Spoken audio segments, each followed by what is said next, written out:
What's up everyone, it's TheRazoredEdge, and today I'm here to bring you guys a bit of a Gears 5 discussion video. So as I'm sure you guys have seen, there is a brand new collaboration between the WWE and the Coalition Xbox Microsoft with the brand new The New Day pack / bundle here for Gears 5. And it's safe to say, I think it's got the Gears community a bit divided, but a lot of people are enjoying it. But there is that, side of it where people think that it doesn't fit aesthetically in, a Gears of War game, which I think is a valid argument. But I think both sides are valid. Some people are just like, whatever, it's a skin. I enjoy it. I get a kick out of it. I think it'll bring new people into the game.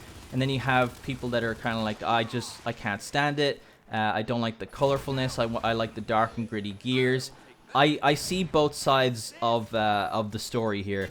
If you get what I mean. But for me personally, I'm kind of on the side of it where I'm kind of indifferent to it.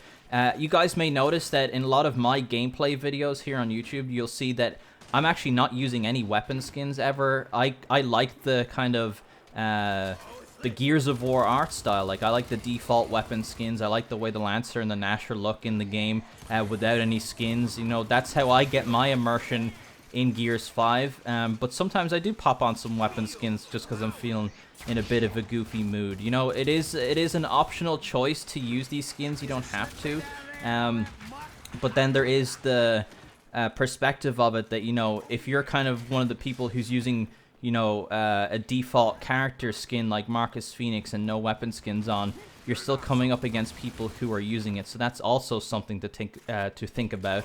One option that I was going to talk about in a future video was that maybe the Coalition could create a feature that maybe disables skins like this, so that you can look at kind of the default art style of the game the entire time. The character models for the New Day are very similar to the cog gear that's in the game by default. So maybe, if you turn off the skins, maybe you just see the cog gears in front of you instead of the New Day themselves. Or maybe it mutes the colors and just makes their armor look, normal rather than colorful. I think that's the main thing that's kind of irking some people. I think what's actually the most jarring part of the promotion is actually the trailer itself, because it's so not Gears of War. Like, it's very the New Day rather than Gears of War. And I think maybe directionally, maybe that's the part that's kind of making people kind of like go, whoa, what's going on here kind of thing. Because if you look at collaborations of the past, obviously we've had a WWE crossover before with Dave Bautista in Gears 5, which has gone over really well. I think people, for the most part, are all thumbs up to that one. He was introduced at launch for Gears 5 as part of Versus Multiplayer, as kind of a nod to all the fans who have fan cast him in the Gears of War movie to play Marcus Phoenix since, back in the time of the original trilogy, because he had, the soul patch and he was huge and buff, just like Marcus. So he's definitely been fan cast in the role for a long time.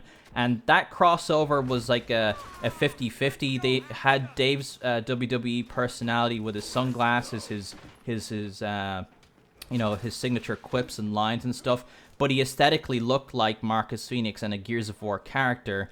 And then if you're trying to look for another precedent like this, you guys might remember the Run the Jewels crossover from Gears of War 4, where we had Killer Mike and LP from the group Run the Jewels, and they aesthetically look like Gears of War characters. So maybe another way they could have approached this is maybe to have the New Day look like Gears of War characters.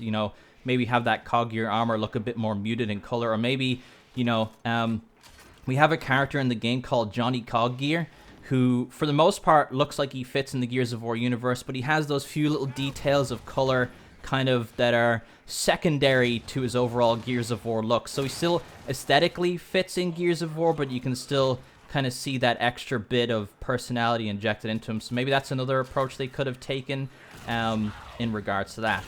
I definitely don't think Gears 5 has gone totally off the rails when it comes to going away from the aesthetic of Gears of War. In Gears of War 3, we had all those goofy weapon skins starting to be introduced, and people didn't seem to mind. In Gears of War 4, that was definitely a topic of conversation, though. We had stuff like the Luchador Oscar set, which was very jarring at the time, because there was just nothing like that in the game. I definitely wasn't happy with it as a Gears fan, so you know, I understand how people feel in that regard. And then, you know, one that this is being compared to the most are the Color Blast skins. And a big point in this kind of controversy, we'll call it, is that, you know, the Coalition at one point did mention in an article, you know, that they realized the sentiment towards skins like Color Blast wasn't the best, and that they would try to pull back from that.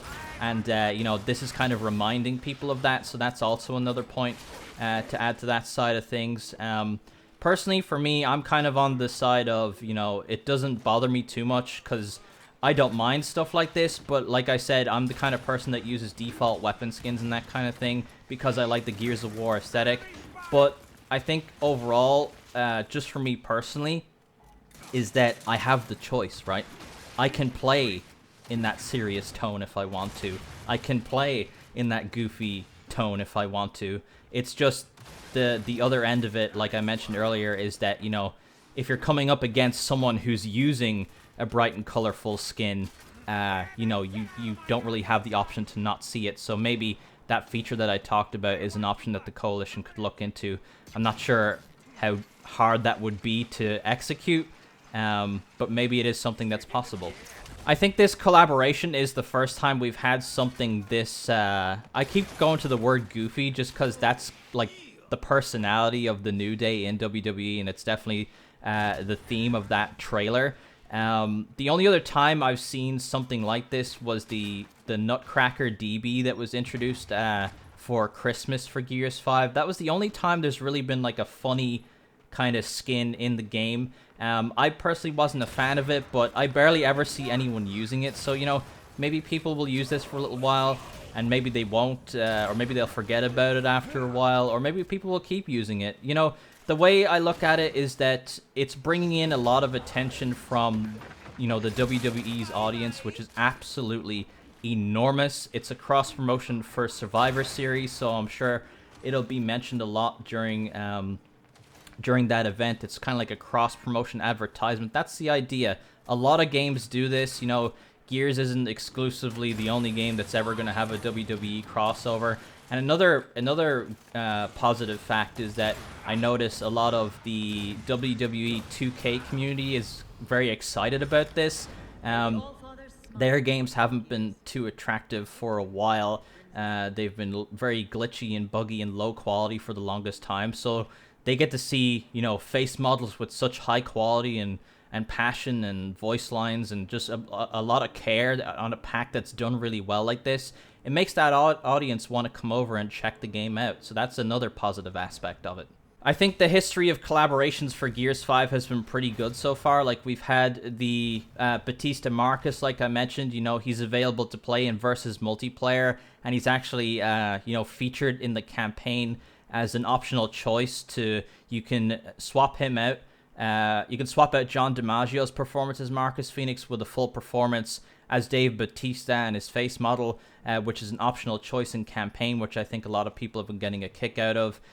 You know, we've had the Halo crossover, which obviously is another Microsoft property, so that kind of fits.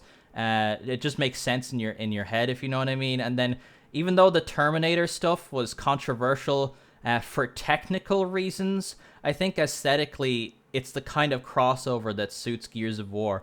I know those characters weren't popular for the fact that, you know, they were causing some problems in multiplayer because of the size of their character models and how they behave and that kind of thing, and their visibility. But once that's been fixed, I've barely heard anyone talking about them. I think a lot of people use them now because they enjoy them and they like the Terminator, and that kind of audience has a crossover with Gears of War. And just to sum things up, do I think this is going to be bad for Gears of War overall? No, I don't think so. I think this will be a good thing for the game. Cross promotions are usually quite good. You know, WWE fans are passionate. They'll come check out the game. You know, you never know. They might want to play as Xavier Woods, Big E, or Kofi Kingston in Escape, and then they get addicted to it, and then they become long-term Gears of War fans. You know, that's the benefit of stuff like this. Like, I know for me personally, I'm not the biggest Smite player in the world, but there was an Avatar cross promotion, on that game, and it made me log on and play through the battle pass and, you know, chuck in a bit of money so I could get through it faster and that kind of thing. So these cross promotions definitely work. You know, you have the Marvel crossovers in Fortnite. People who don't necessarily play Fortnite might check that out because they're huge Marvel Comics fans. I think a lot of this works, but I do understand people's perspectives when they say they're a bit frustrated with the colorful stuff, and I think mainly it's because these skins remind people of Color Blast. But that has been it for the video, guys. I hope you all enjoyed it. Let me know what you guys think of the New Day pack in Gears 5 in the comments down below. Is it something that you're excited about? Do you think it'll bring in a bunch of new players, or are you kind of worried about the direction of, you know, skins and the aesthetic of Gears 5? Let me know in the comments down below. But if you guys enjoyed the video, be sure to drop a like and subscribe to my channel with notifications on so you don't miss any future Gears 5 videos from me. That has been it, guys, and I will see you all next time.